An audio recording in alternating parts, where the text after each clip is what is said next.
Hello, আসসালামু আলাইকুম everyone. আশা করি সবাই ভালো আছেন, আমিও ভালো আছি। তো অনেকেই আমাকে আমার ফেসবুক পেজে আমাকে মেসেজ করছেন, ইউটিউবে কমেন্ট করছেন যে ভাইয়া ইলেকট্রিশিয়ান হিসেবে একটা ভিডিও বানান, ফিজিতে যদি যাই সেক্ষেত্রে ওই কাজে গেলে কিরকম সুযোগ সুবিধা হবে। তো আজকে এই বিষয় নিয়ে কথা বলবো। তো ভিডিওটা শুরু করার আগে বলতে চাই, যারা আমার ইউটিউব চ্যানেল এখনো সাবস্ক্রাইব করেনি সাবস্ক্রাইব করে নেবেন, আমার ফেসবুক পেজ আমাকে ফলো করবেন, আর ভিডিওটা ভালো লাগে অবশ্যই একটা লাইক কমেন্ট করবেন, আর অবশ্যই একটা শেয়ার দিবেন, কেননা দেখা যাচ্ছে একটা শেয়ারের মাধ্যমে আর 10 জন দেখতে পারবে। তো চলুন তাহলে শুরু করা যাক।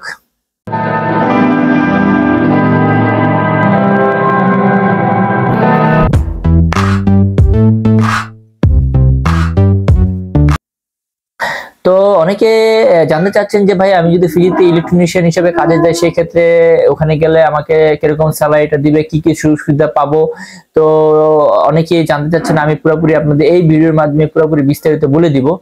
আসলে কি ফিজিতে ফিজিতে যারা আপনি ইলেকট্রিশিয়ান কাজ জানেন তারাই যাওয়ার চেষ্টা করবেন, কেননা ফিজিতে বেশিরভাগই আপনার স্কিল ওয়ার্কাররা চায়। কেননা আপনি যদি একটা বলেন আপনি এই কাজ পারেন এই কাজ পারেন, কিন্তু দেখা যাচ্ছে ওখানে যাওয়ার পর যদি আপনি কাজ না পারেন সেক্ষেত্রে তো আপনার সমস্যা হবে, কোম্পানির সমস্যা হবে। কোম্পানি আপনাকে এখান থেকে নিবে, কাজ আপনি যদি জানেন সেক্ষেত্রে আপনাকে নিবে। তো সেই ক্ষেত্রে আমি সবাইকে বলবো, আপনারা যারা কাজ হাতে জানেন, কাজের অভিজ্ঞতা আছে অনেক, তারাই যাওয়ার চেষ্টা করবে ইলেকট্রিশিয়ান হিসাবে। কেননা দেখা যাচ্ছে আপনি যদি কাজ জানেন ওখানে যান সেক্ষেত্রে আপনার জন্য ভালো হবে, কোম্পানির জন্য ভালো হবে। যেমন কোম্পানিকে যদি আপনি ওরকম ভালো কাজ দেখাইতে পারেন সেই ক্ষেত্রে আপনার ফ্যাসিলিটিও আপনি ভালো পাবেন।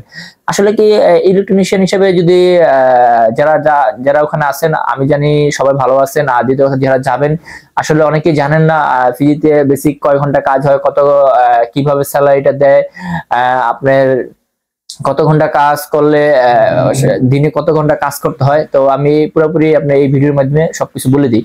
আসলে ফিজিতে আপনি যে কোনো কাজ করেন না কেন, সকাল 8টা থেকে বিকাল 5টা পর্যন্ত কাজ হয়, বেসিক 8 ঘন্টা কাজ হয়।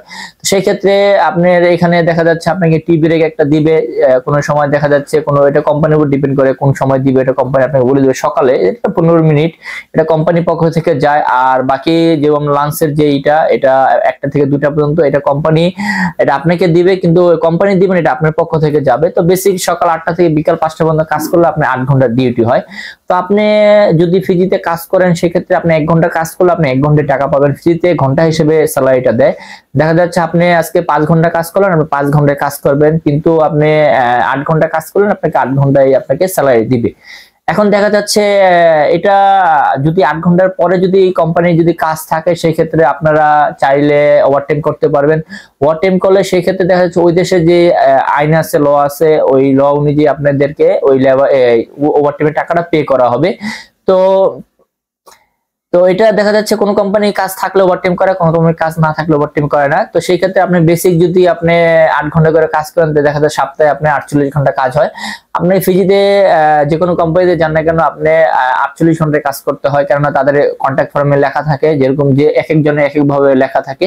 তো বিশেষ করে আপনারা যারা যেভাবে যাবেন কন্ট্রাক্ট ফর্ম ভালোভাবে দেখে তারপর যাবেন। আর বিশেষ করে হচ্ছে আপনি 8 ঘন্টা কাজ করার পরে কোম্পানি আপনাকে থাকা দিবে, প্লাস আপনাকে খাবারটা আপনি নিজের বহন করতে হবে।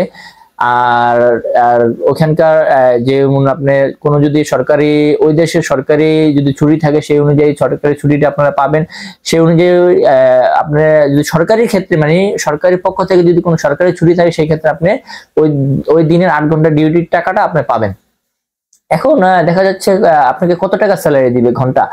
এখন দেখা যাচ্ছে এটা আপনি যে কোম্পানি যাবেন ওই কোম্পানির উপর ডিপেন্ড করে, কোম্পানি আপনাকে ইন্টারভিউ নিবে, যদি ইন্টারভিউতে টিকার পরে ওই কোম্পানি আপনাকে স্যালারিটা নির্ধারিত করে। দেখা যাচ্ছে আপনি কোন কোম্পানি আছে $6, কোন কোম্পানি আছে $6.5 দেয়, কেননা এটা আবার কোন কোম্পানি $60 দেয়। এটা আপনি যখন ইন্টারভিউ দিবেন, ইন্টারভিউতে যদি আপনি ভালো কিছু কথা বলতে পারেন, বুঝাইতে পারেন, সেই ক্ষেত্রে কোম্পানি যে ওনার থাকবে সে চিন্তা ভাবনা করবে যে না তার কাজের ভালো একটা অভিজ্ঞতা আছে, সেই ক্ষেত্রে দেখা যাচ্ছে আপনার স্যালারিটা আপনি একটু মানে বেশি দিবে। তো সবাই জানে, অনেকে জানেন আবার অনেকে জানেন না। আসলে কি ফিজিতে কারেন্সি আমরা যেমন আমাদের বাংলাদেশি টাকারে আমরা টাকা বলি, আর ফিজিতে ডলারে ওরা ডলার বলে, কিন্তু ফিজিয়ান কারেন্সি এটা ফিজিয়ান ডলারই বলা হয়। অনেকে ভাবে যে ইউএস ডলার, আসলে কি ইউএস ডলার না, এটা ফিজিয়ান ডলার।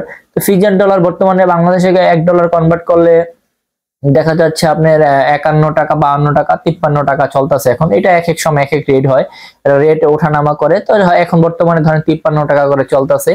তো দেখা যাচ্ছে ওই হিসাব করে আপনারা হিসাব করে নিবেন আপনার মান্থলি কত টাকা ইনকাম হবে। আর দ্বিতীয় কথা হচ্ছে আপনি এই অনেকেই আমাকে জিজ্ঞেস করছিলেন যে ভাইয়া এই কাজে গেলে কিরকম ফ্যাসিলিটি, তো আমি পুরোপুরি বিস্তারিত বলে দিলাম, আপনারা পুরোপুরি আমার এই ভিডিওর মাধ্যমে জানতে পারলেন।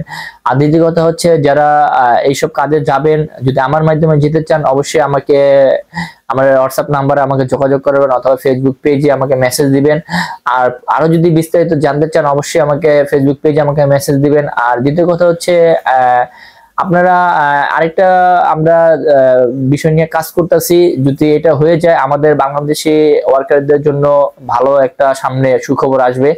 তো এটা আমাদের অলরেডি পোস্টিং চলতেছে। আমরা ফিজি গভর্নমেন্টের কাছে আমরা অনুরোধ জানাইছি যে আমাদের বাংলাদেশি ওয়ার্কাররা ওখানে মানে কি কি সমস্যাগুলো ফেস করে, তো এগুলো যদি সমাধান হয়ে যায় তা আমাদের দেশের বাংলাদেশি ওয়ার্কারদের জন্য ফ্যাসিলিটি একটু ভালো হবে। তো এটা আমরা তাদের কাছে রিকোয়েস্ট করছি, যদি তারা আমাদের রিকোয়েস্ট গুলো যদি রাখে তো সেই ক্ষেত্রে দেখা যাচ্ছে আমাদের বাংলাদেশি ওয়ার্কার জন্য ভালো হবে।